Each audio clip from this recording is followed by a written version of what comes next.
Good day, ladies and gentlemen, and welcome to the Delta Report, where I'm going to talk about a wide range of subjects today. One of the things I might talk about a little bit is simulation theory, which I believe in the very near future is probably going to be proved to be in simulation fact. You know, there's theories out there, like one of the theories is the theory of evolution, which Darwin's theory, and they've been trying to prove that for a long time, but it's never really been proven as correct. And I'm going to get talking about how evolution and Darwin's theory of evolution would tie into simulation theory perhaps a little bit. But also on the other side, too, I'm going to talk about the hurricane that's getting ready. It's poised to strike Florida. I was looking at the hurricane this morning, and 155 miles an hour wind speed sustained. Now, the Category 5 hurricanes are listed at 157 miles per hour. 2 miles an hour? Come on! They're saying Category 4. Well, I suppose if you go by the book, it is a Category 4, but it's an extremely strong Category 4. And in fact, it might make Category 5 before it makes landfall in Florida. Now, we just been through a tremendously bad hurricane called Fiona that's hit us up here in Nova Scotia. Now, the problem with this hurricane that's going to hit Florida is it's going to cross the coast of Florida, something like a hurricane did years ago called Donna. Did the exact same path. And then restrike again off the Carolina coast. Recurve back inland again. Now, here's the thing. Category 5, how much substantially will it weaken crossing the Florida Peninsula? It might weaken down a little bit. But then it's going to cross back over into open water again. And I'll tell you about hurricanes. The whole side of a hurricane can be over land. As long as the eye, or the eyeball of the hurricane, is over open water, it doesn't matter that one side of the hurricane's over land. Now, when that eye moves over land, that's when they weaken in intensity, is when the eye is everything to a hurricane. So, as soon as that hurricane crosses Florida Peninsula, it moves back out into open water again, it can re-intensify rather quickly because the water is very warm this time of year, especially as it moves off toward the Gulf Stream off the coast of Florida there. And so we could get a double hit or a double scoop. Like, you go for an ice cream, you get a double scoop. It could get a double hit. The Carolinas could get hit pretty hard with this thing, depending on how much it re-intensifies as it makes a second landfall in around... It looks by the charting this morning. I was looking at the models, what's called spaghetti models, which are modeling that's done by computer analysis, and it very well could strike into South Carolina, and it could be well, they all remember Hurricane Hugo in the Carolinas. So this could be a bad storm. Wanted to mention that. Now, another thing I wanted to mention is the there's big pipelines that carry gas to Europe. Nord Stream 1, Nord Stream 2. It's an awful lot of work it took to put them in. Well, they've been sabotaged. Who did it is still up for grabs. Nobody knows who did it. I don't think anybody's claimed responsibility yet. But it's not just anybody that can do that. Those pipes are hundreds of feet deep underneath the water, and so it makes it very difficult. It has to be someone that has high technical ability that was able to do that. So, but the countries, that. I'm worried about that situation with the Nord Stream pipeline. I'm also worried about what's going on in Ukraine right now, with these so-called referendums and Russia saying that's going to be Russian territory then, and that they can. Well, anyway, that's a bad situation brewing over there. Now, as far as simulation theory, you guys don't know what simulation theory is. I'll tell you basically what it is. Is we as people on Earth would never have understood simulation theory going back even maybe 60, 70 years ago, because we didn't have computers, and we didn't understand string theory. We didn't understand multiverse, the theory of the multiverse. We didn't understand time space. We didn't understand an awful lot of these complex things that we're beginning to understand now that we have computers and we have computer technology. And, there's ways to prove, actually, that coming up very soon in the very near future is going to be ways to prove that this is a simulation.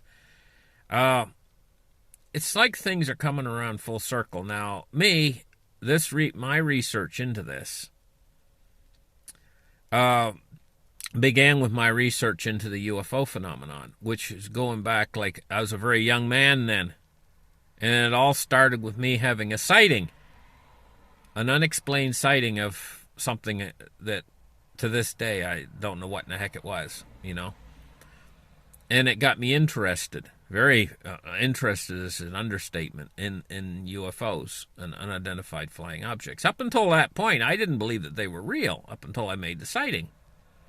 And I couldn't have been much, I might have been around 30 years old. That was like 30 years ago, Anyway, so I started to investigate in UFOs and UFO sightings. This was back when I was in my 30s, early 30s. And I was doing an awful lot of research, and that research led me into the history of UFOs, going back into ancient times, like the Romans, they seen something that they called a shield in the sky, and going back to Bible times, they had different wars between the civilizations, early civilizations, like the Assyrians on the battlefield. It talks about it in the Bible. It says how it called the unidentified one as the angel of the Lord, right? And it said it went to strike down or kill. This is kill.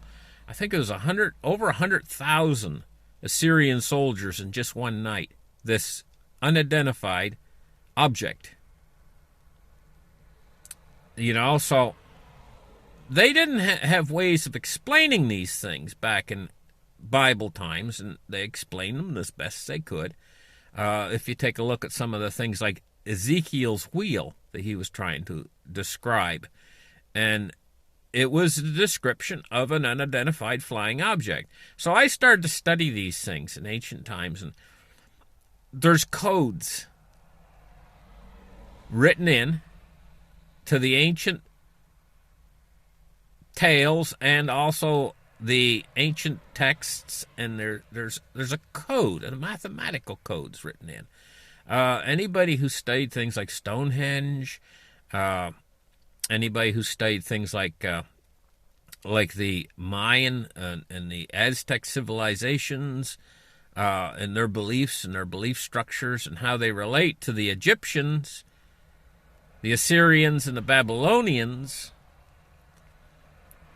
an intense study of these things starts to reveal certain things that are connected to the modern day UFO lore.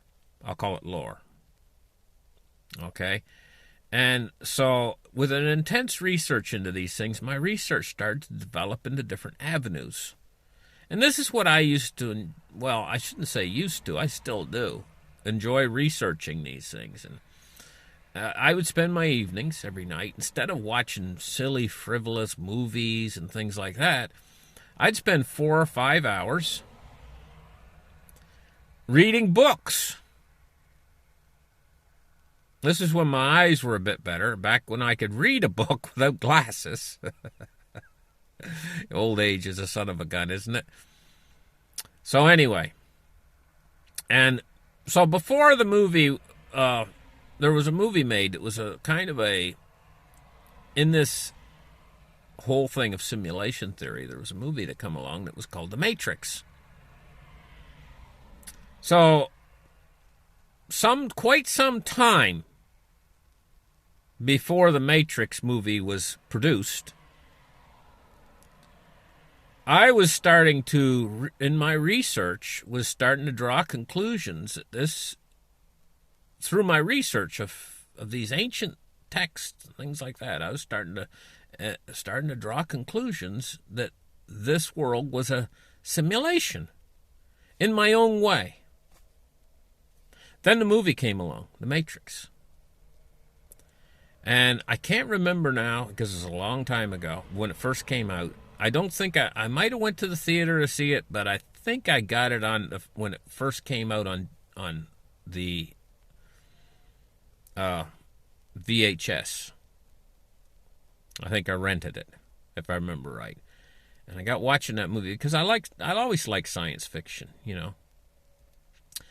And as I was watching the movie, I said, the things that I had already come to a conclusion about in my mind, you know, because of my research, I started to see it on the screen, and I said, somebody knows besides me that stuff's going on out there about this simulation theory. This is going back a long way, you know. And when I watched the movie, I was like, wow, you know, I mean, this is groundbreaking, because I thought I was the only one that was starting to come to this conclusion. Now, you got to understand, this was all the way back, like, around the turn of the century, you know, which is in our rearview mirror now by about 22 years, you know. And so I had just been concluding these things and keeping it to myself, you know, in my studies and in my research about a simulation, how the ancients knew. They were already onto this. Now, right now, I'm just kind of putting it into my own words. I'm not going to open up a whole bunch of textbooks and things like that and go over all the conclusions that I came to come to this conclusion. But it was like groundbreaking for me watching the movie. Not that I was seeing something new that I didn't know about already, but something that I thought I was the only one that had getting into this information. I thought I was way ahead of the curve, and all of a sudden I was like taken back. I said, hey, something's going on here with this. This isn't just science fiction. This is knowledge that is out there, and they're sourcing into, that they've used as a background for this movie they're producing. So anyway, that was a long time ago. And it was groundbreaking, that movie. It led an awful lot of other people into starting to analyze this world and say, hey, you know, what really is this world? Where all of a sudden we wake up as babies and we open our eyes and we're taking in information of something that we've never seen before. Or have we? But we're taking in information through our eyes, through our senses. Our eyes are like cameras. Our ears are like microphones. You know? And we have tactile information that we take in from our sense of touch, taste, smell, you know, that enables us to interact with this reality. And it's very much like when we interact with our home computers. We sit down in front of the computer screen, you know, and we use a mouse, and we use the screen to look at, and we use the keyboard as our way of interacting with alternate worlds that the computer is generating. And oftentimes these come in the form of games, you know, or visuals. But they're two-dimensional. And we can only interact with them through an interface. The interface that we use is the mouse, keyboard, and screen of the flat two-dimensional screen we're looking at. Taking this to the next step, or next level, is when we don't interact with these worlds through a computer screen, mouse, and keyboard, but we use a different kind of an interface. And this is what the human body is. It's an interface with this physical reality. We get knocked unconscious. It's basically we're streaming this reality through our senses. We get knocked unconscious, and we can't stream this reality any longer. Or if we get something happens where we lose those senses. I often think, on an operating table, sometimes doctors have to cut the nerves to these particular senses for one reason or another, and the person is deemed unconscious. Through my research, I've come to believe in something that I refer to as the me. Inside each one of us, our consciousness is like it's an identity that we identify with as me. And what we do is we stream that information in of this physical reality that's around us. And it's our me that's conscious of these things, And that me, or consciousness, is not fully understood by the medical community. They think that it's generated by your brain. But in fact, I think that they're going to find that it is interacting with the brain and interacting with the senses rather than being generated by the brain. And these are like when they go in for a test, to make sure that your brain is functioning. What they call brain waves are can be broadcast, or just like any other radio wave. I believe they're in the extremely low frequency range, or ELF radio waves. These brain waves, they could be stored on computer. And I know this is already, we're starting to move into this technology with things like Neuralink that's coming out from so what the way I see it is we've learned an awful lot more since I first started researching these things about 20 or 30 years ago, That's probably more like 30 years ago. And yes, it's just a matter of computer strength. How it would probably function is a computer would probably be generating this reality, but unaware of what it's actually generating, or have an operating system that has its function set to under the operating system to make the laws of physics function properly. But it would be like, and we're going to have this pretty soon. We're going to have video games pretty soon where the video game generates itself through AI. So basically how it functions is you're going to start the game and enter into the game world, and everybody probably out there will start with the same game.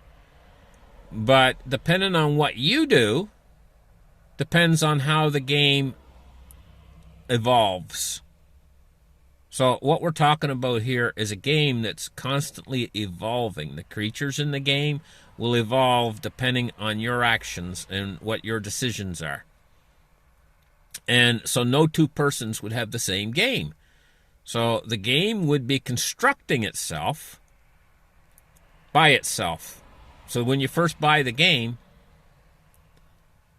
it's almost like in Willy Wonka, they used to have the Willy Wonka, he gave them the everlasting gobstopper. It was a jawbreaker, the candy you suck on that would last forever, And this is the way a game like that would be, because it would be structuring itself, building upon itself by the computer technology that's embedded in the game itself. So there wouldn't be a game creator or a game maker. As the game functions, the game would be its own maker. So this is be the next evolution of video games, where they actually program themselves through AI, and so the game interacts with you. Now, we're watching this evolution happen in real time, and we're going to have this. We're going to have this very soon. I mean, we're already seeing the first AI that people can use online to do art and things with. You enter in the parameters of what you want, and then the AI becomes the artist, and it creates the art for you. We're already seeing this. AI is moving so quickly, it's almost like an explosion, but we're actually seeing an evolution. And could this be the exact same evolution of this physical reality that we're in? In other words, could we actually, I'm not saying we're in a video game, but could this be a structured reality that's being generated by computer? And you can call that computer whatever you want, but it is the main feature that is generating the game around you according to certain parameters that are already preset, and this is what we call the laws of physics. So the laws of physics are not really laws at all. What they are is a very complex computer program, not unlike Windows, using Windows as a comparison. And the game itself, or reality itself that we're seeing around us, is affected by, see, how we control games now is we use a mouse, right? We're seeing that, right? You control a computer game with your mouse and your keyboard. I think it's WASP, these different keys that you push, and the space bar to make certain actions in the game. Like you want him to jump, you push the space bar, I think, on a video game or whatever, But in the future, it won't be controlled that way. It'll be controlled by thought. The computer will have a direct interface with your brain. And in fact, I see it moving to the next level past that later in the future, when that interaction develops into where you're not conscious in the real world any longer, where you're only conscious in the game world environment. Young people are going to be playing these things. I'm not talking a long ways away. I'm talking only like 10 or 15 years from now. They're not going to be interfacing with the game anymore with a keyboard and mouse and a two-dimensional screen. They're going to be directly connected to their brain, interfacing with these games. And I can see a point coming not too far past that where they lose touch with this physical reality that we're in right here. So, in other words, we already see this to a small degree, even on a two-dimensional way, that we see you walk into a room, a young guy's playing a game, on his flat screen TV, and he's so absorbed in it that he's actually, for moments in time, he's lost contact with this physical reality that we're in right here. Well, the next step in these game worlds is that's what's going to happen. They're going to lose contact with this reality here, and they're going to be entering into the game world reality, not as a keyboard and mouse, but with a direct interface with their brain. Well, what I'm leading to is the next step past that is that they become completely unconscious, or in other words, asleep here in this world. They're sleeping, but they're awake in the game. But the computer is controlling their dream. So it's a computer-animated dream. And this makes it much so that the computer needs much less resources to generate the complexity, because it's working in conjunction with the human brain. Now, you guys know how powerful a dream can be. Okay, so you got a dream, and inside the dream, things can seem so real. You guys have all had dreams like that at night. That's just your brain doing that. Now, can you imagine if you go to sleep and you were connected to a computer that was running a game scenario? Then the computer acts as a director, like is orchestrating the game. Inside that game, that computer would be God. And it would be directing the game, because it would be under complete control over everything, every aspect of that physical reality that was inside that computer game. Okay? We're seeing this evolution happen in real time right in front of us. So the answer to Darwin's evolution theory is that evolution could very well be real, but it's a simulation. It's a simulated evolution because it's part of the simulation. So the computer that's in other words, we're looking at layers here, layers of reality that are simulated layers of reality. So where is base reality? Base reality being the origin of it all. How many pages down in the book would base reality be? We don't know. There could be simulations layered on simulations, and we could be in a simulation. Very well be in a simulation, and almost to the verge of creating a simulation within this simulation that the young people are ready to enter into. Ready and willing to enter into, because they can be things that they're not in this physical reality here that we're in. In other words, they could have young people out there could have a very dull, boring life here, but a very exciting life within a simulation that's running on the computer in their living room within just 10 or 15 years from now. At the speed these computers are doubling their power every 18 months. What does that tell you?